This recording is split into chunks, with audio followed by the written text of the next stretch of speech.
heaven. Got a promise from heaven. It's all coming back. Everything Satan has stolen. Thank you for joining us for You Make the Difference. I'm Wanda Scarborough, and I have as my guest today Sue Woodfin.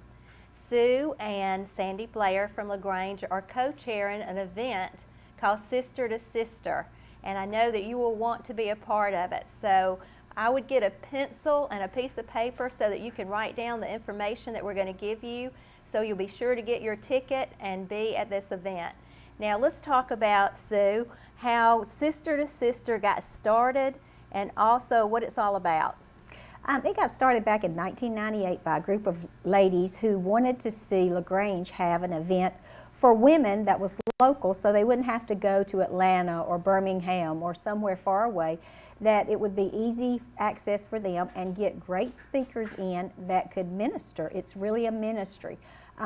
We're at First Baptist Church here in LaGrange on the square, and the purpose of this is to reach all women in our community, outside our community, anywhere that would like to come and be ministered to here at this event. There is no profit that we make from this. All the money that we get from the tickets that we sell are used to pay for the event, pay for the speakers. If there's money left over, it's set aside for the next speaker in case, we can get somebody that may cost a little more and we'll need a little extra money. But that's been the whole intent of the whole time, is to just be a ministry to every woman that hears about it and wants to come and be a part of it, whether it's in our community or in our state or outside or whatever. So, okay. Well, I just want us to go ahead at the first of the program and say where it's going to be, when it's going to be, how people can get the tickets, and who's your speaker. Okay. It's going to be February the 28th. That's a Thursday night at 7 o'clock. It will be at First Baptist Church on the square here in LaGrange. That's 100 Broad Street, in case somebody were to be trying to Google for directions. And our speaker will be Pam Tebow. Yes. She is the mother of Tim Tebow, who is so well known right now in the football arenas around here. But she is coming to be our speaker. The doors will open at 6. Tickets are $10. We keep the tickets, like I said earlier, at a minimum just to try to cover our cost. It's not to make a profit. It is certainly to be a ministry to any woman that would like to come. Okay, and we're going to put up the website. It's www.fbclagrange.org. Right. And so people from out of town can look and get a ticket. And they can order tickets online at that address, at that web address. There is a little bit of an upcharge called a convenience fee. That's what it costs us to be able to do that online. So I think it's like 50 cents a ticket extra to do that. You can go by our church office over on Harrelson Street, pick up tickets, and that's basically the two places to get tickets is one of those. How did y'all get Pam Tebow? It was an interesting situation, Wanda. When we first started talking about trying to get Pam Tebow, I called, and they said that she would have to pray about it and that she would get back with us. And when we had given her the dates that we wanted to do it, which would have been in 2012, she said it just wouldn't work out with her calendar. So we felt led to call her back and say, how about February 2013? She said, I'll have to pray about it again. She does nothing without praying. And she called back and said that yes, that she felt like that the Lord had led her to come during that time. Yeah. So that's how it all worked out. We just felt so led that God was, saying, this is who I want to come, and yet it wouldn't work out with the time schedule. So we just had to keep going back to her, and and I don't think that she would have ever agreed to it if she had not completely covered it in prayer and felt like that God had said, yes, that's where I want you. Yes. On that night. So this is a divine appointment for her. Yes. And for us. Absolutely. Okay. Absolutely. And their family is so awesome in the Lord, aren't they? They are. Actually, Pam and her husband Bob had and still have an ongoing ministry in the Philippines. That was where they started serving as missionaries themselves. They have, and now they have their own mission service there in the Philippines. They have, I think, like over 1,000 nationals, which are preachers or missionaries that are Filipinos, and they're reaching somewhere around 1 million people a year for Christ. Wow. So it's unbelievable. And they have 5 children, and all 5 of those children are involved in ministry, not necessarily their ministry, but in full-time ministry somewhere. Tim has his own organization that he has, and then every one of those 5 children. They were all homeschooled. Yes. She was a pioneer in homeschooling. She said, it says that she did homeschooling when homeschooling wasn't a word. So but she did all 5 of her children. She homeschooled all 5 of her children. All 5 of her children have college degrees. All 5 of her children went to school and went to college on scholarships. Wow. So she ministered to those children and directed the studies in ways that she thought that they were gifted. She has a daughter who was gifted in music and stuff, and she went to school on a full scholarship for music. So, you know, just however that the Lord led her with each of those 5 children is what she did.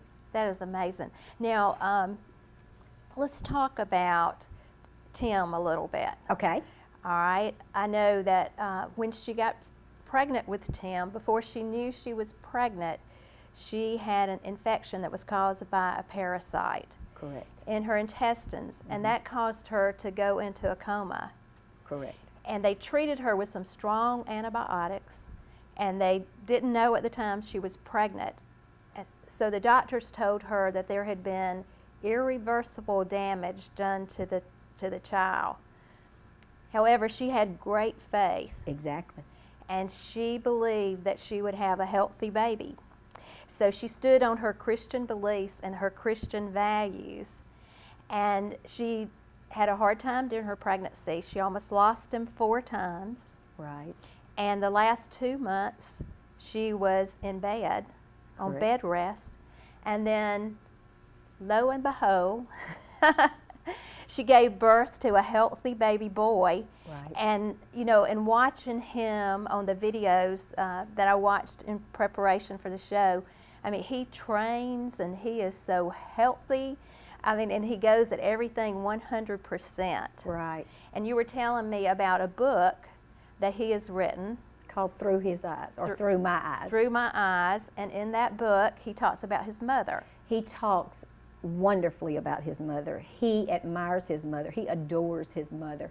It was so awesome to read of a grown adult child who had that much respect and that much love for their mother. And, you know, I think it's the thing that every mother wants her adult children to say about her is what a wonderful Christian she is and what a wonderful mother she is, and how that she has always led him, you know, to do and trained him. Now, he talked about his dad, too, and he has that much respect for his dad also. I just, you know, was clinging to the thing of the mother because I am a mother, you know, and that's the thing that we want. We want our children to remember that we loved the Lord and that we wanted to bring them up to do the same thing. You know, I remember also that Pam said that, you know, with the Lord, she said, if you give me this healthy baby boy, I will raise him to be a preacher. Exactly. And he does do some preaching in jails. Mm-hmm. And he also is involved in the ministry with his daddy. Yes. And then he has been a great example on TV with Bible verses and different things, different ways that he's found to proclaim the gospel. I think just the way that he handles himself in every situation that you see, the reporters and the football teams and the coaches and all those people, I think he's preaching the gospel then by his actions, by the way he is always very positive. You don't hear him talking down about any of his team members or about his coaches or about anything that happens to him. He is always, you know, looking to God for direction and believing that God is in control. And, you know, ultimately, we all know that God is in control. And he just has the most, to me, that is a sermon. You know, how we walk every day is more of a sermon to people than any words we will ever say. And I believe that Tim Tebow walks out his sermon every day.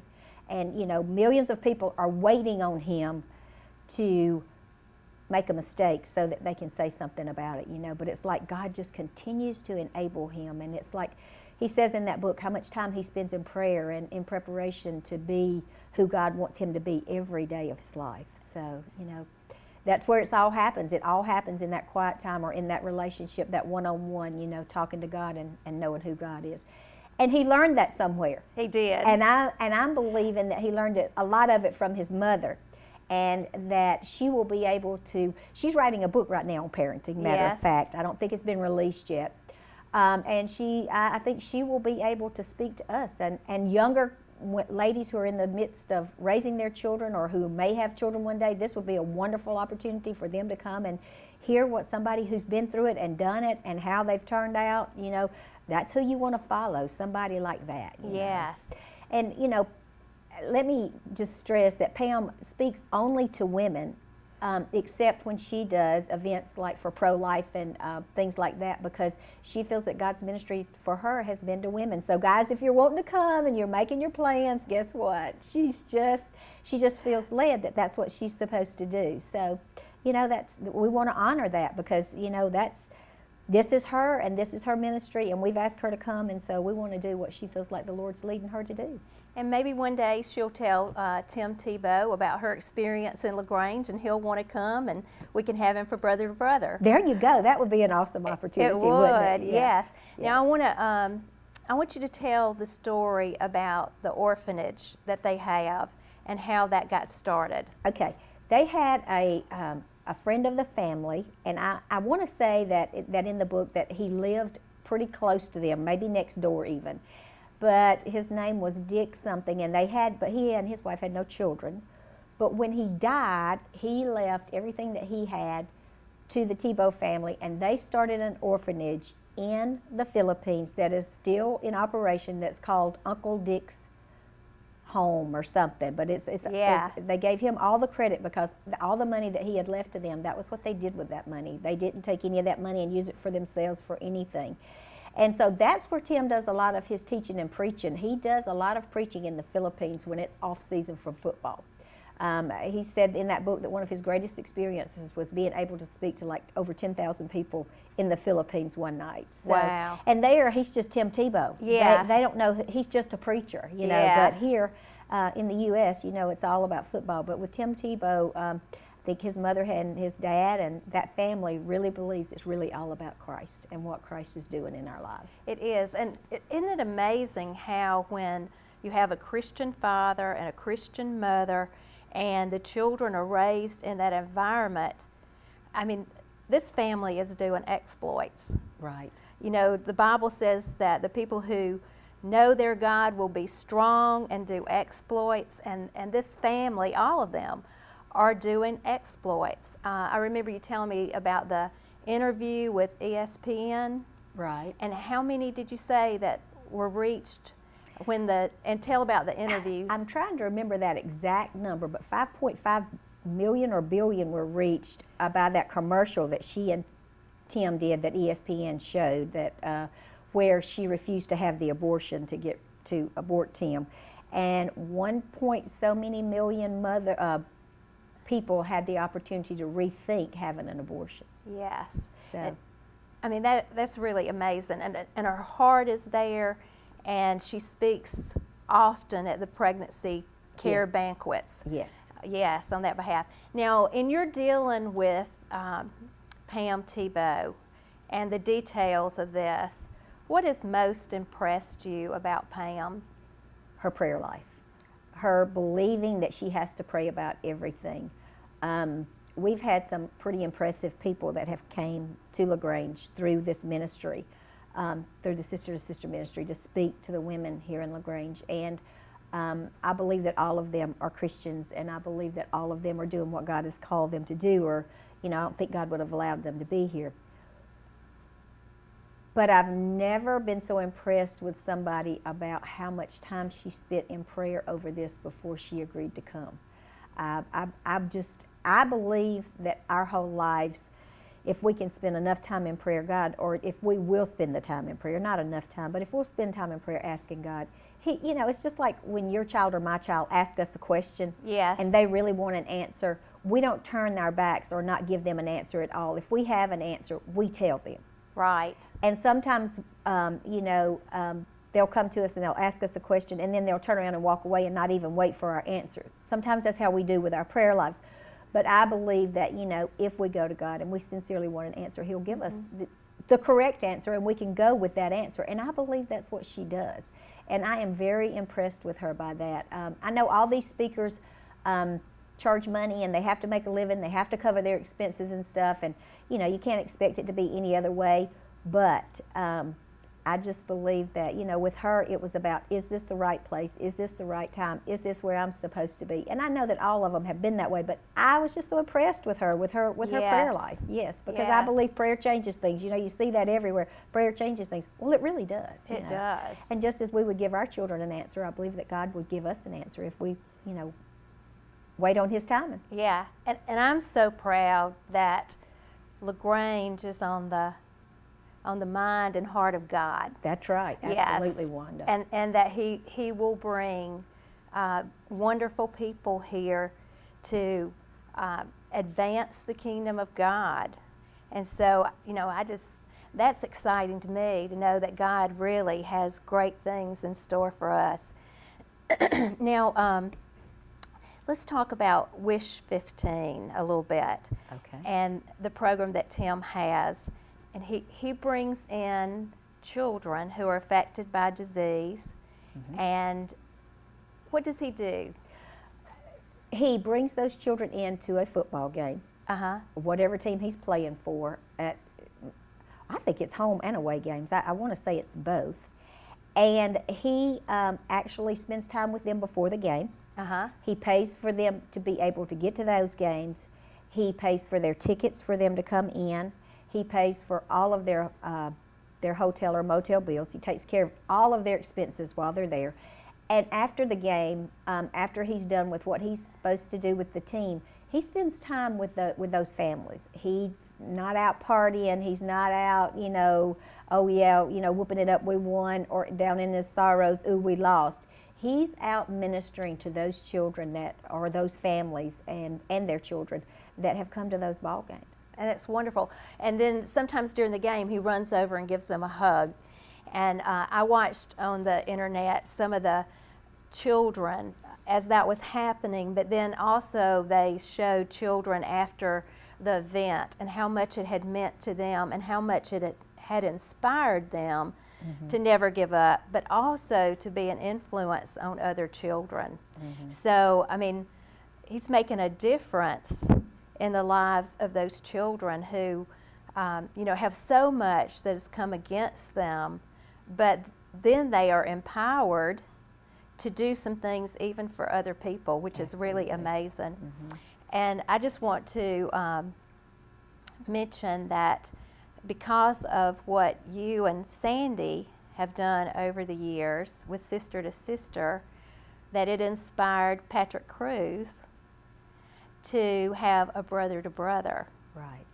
And I'm not sure you knew that until last night. Right, Is that right? I did not until you told me that that was what inspired him. I had no idea. I just knew that he had started the Brother to Brother, and he had some pretty impressive speakers come in for the men. Yes, and we did that through True Transformation, and we had Steve Barkowski come in 2010, and then we were able to have Tyrone Poole, who was from LaGrange and had an awesome story about how he had grown up very poor in LaGrange and had come to know the Lord, and how he used that to further his career, his dedication to the Lord, and also the discipline that he had in football. Right. And then Lewis Colbert also was a speaker for Brother to Brother. And Lewis had played for Auburn, and of course had a disability, but was one of their finest kickers that they had ever had. Right. And he talked about how in his life there were many divine appointments that only God could have made for him to have his career. So the purpose of Brother to Brother was to bring men together in the community for a night of worship and a night of fellowship, and to hear from a professional football player their story and their walk with Christ. Right. Because we know everybody's interested in football players and want to hear and know them and know what makes them tick. And when there's a Christian football player, that's just, icing on the cake. Isn't Right, it? absolutely. Yes. And so as you've done Sister to Sister, you've had many guests on. Yes. And just tell us about a few of those guests. And you don't have to say who they are or anything, but just what they brought to the city. Okay. Last year we had a young lady by the name of Laura Story, and you know she sings that song "Blessings" that I think is so popular. It's not as popular now as it was back then, but Laura has such a story to tell with her husband who had the brain tumor, and how they didn't know if he would recover or not, and he did. And what she didn't tell here last year here in LaGrange is that she was pregnant, and this year she and her husband, who they didn't know would ever recover, now have a child of their own. Oh, wow. So, but Laura is just a blessing herself. Yes. Just in the fact that she trusts God so deeply and so sincerely. Every song that she's ever written or or put to words or whatever is something that was real in her life. It was a point where she and God were having a conversation, or she was going through something and she wanted to tell God something herself. And so, she was just a blessing to many. And then we have had Lori Salerno, who has been here a couple of times, and Lori has her own ministry, Each One Reach One. It's kind of like the Babby Mason song. I think Babby kind of helped her. Anyway, she goes into the public schools and does different things, and she was here, and she mentors one-on-one tries to get programs going in public schools and things like that. We had Anita Renfro, who is a Christian comedian. Yes. It was just a night for women to get together and laugh and have a good time, and I think she brought plenty of laughter that night. So, I remember that she was here. I'm trying to think who else. Babby Mason was Yes. here. That's been several years ago, and everybody loves Babby. And Babby always has a story to tell. And, Yes. And she's just so warm. When she's with her audience, she is just very warm. She engages people, and I think that's what people are looking for: somebody that can relate to them, that knows what's going on in their lives, and have been through. There is no perfect life. Yes. We want to live walking around and tell nobody we have any problems, and then nobody wants anybody to know they have problems, but there's nobody that doesn't have problems. And so, what I think each of our stories is how God brings us through all the problems that we encounter in life, and everybody has them. Everybody goes through a trial in their life or going through trials in their life, and if you're not going through one now, you'll go through one later. And I heard Andy Stanley say the other day, I don't know what you're going through right now, but it's just part of the bigger story. One day you'll look back and you'll say, I remember when I was going through this or that, and it's part of your story. It is. So we're all, all of us are writing a story every day, and we just, one day we'll look back at that and say, that was God doing that all along, I know, and there's some parts of my story that I wouldn't have written for me. No. But after you walk through those and you have the victory in those, then you're able to minister out of the victory. And so, there are some things that catch us by surprise, and some things that go on that we say, oh my gosh, God, I didn't know that was going to happen. Right. And I would have never wanted that to happen, but here it is, and Right. it's happened. And so, we have to trust Him for Him to walk us through those things. And when we put our faith in Him, He walks us through beautifully. Absolutely. We don't necessarily know that we're going to come through it beautifully, while we're walking through that Right. that new thing Right. that's hit into our life. But faith in Him gives us the confidence to keep walking, and then we find ourselves on the other side of that with a testimony. And my daughter Sarah says that she believes that testimonies are just so powerful. That's right. In other people's lives, because you hear what they have walked through, and you may be walking through some of that yourself, and you know that if they can do it, then you can do it, and that God will do it for you. It's actually God's testimony in your life. That's really right. But it's kind of like children. When children come into the world, they have no teeth. They cut their baby teeth. So as Christians, we begin and we Yes. cut our baby teeth.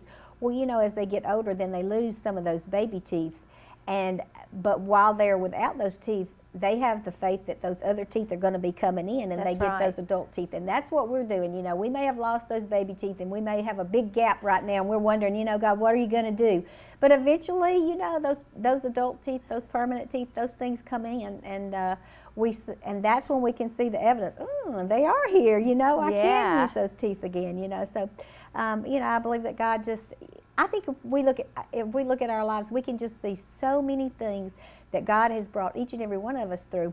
I think what I won't say what we all, I say what I probably forget to do is really say, you know, this is what God has done in my life. So many times I have an opportunity and I forget to say, look, this is what God has done. Yes. You know, so. Yes. All right, well, let's recap. We have about 3 minutes. Okay. So let's recap and tell people where the event's going to be. First Baptist Church, LaGrange, Georgia. When? February the 28th, 7 o'clock. February 28th, 2013 at 7 That's o'clock. Right. Yes, and where they can go to get tickets? Is at the church office at First Baptist Church on Harrelson Street. The church office is located on Harrelson Street, or at www.fbclagrange.org. Good. And you can order your tickets there. Okay, and yes, and remember that tickets are going fast. Oh, yeah. That they've already seen brisk sales in the tickets, more than they normally do. First Baptist Church can seat 1,500? Ooh, I want to say around 900. 900, okay. So you want to get your tickets because the information is going out not to just LaGrange, but to other areas, and you don't want to be sitting there February 15th without a ticket. February 28th. February 28th, but I mean on February 15th without a ticket because they've all sold out. Right, yes. I see. Oh, I'm Yes, sorry. okay. No. Okay, yes, so February 28th is the day of the event. 7 o'clock. The doors will open at 6 for seating. We won't be able to open the doors any earlier than that because we want to make sure that everybody has an opportunity to get in. It's all general admission. There's no reserved seats, so, you know. Yes. Get there early if you want those front row seats. Okay, and remember that the scripture says that the people that know their God will be strong and do exploits. And just like the Tebows know their God and are doing exploits, we too know God, and we are to do exploits. Thank you for watching, and join us again next week for more of You Make the Difference.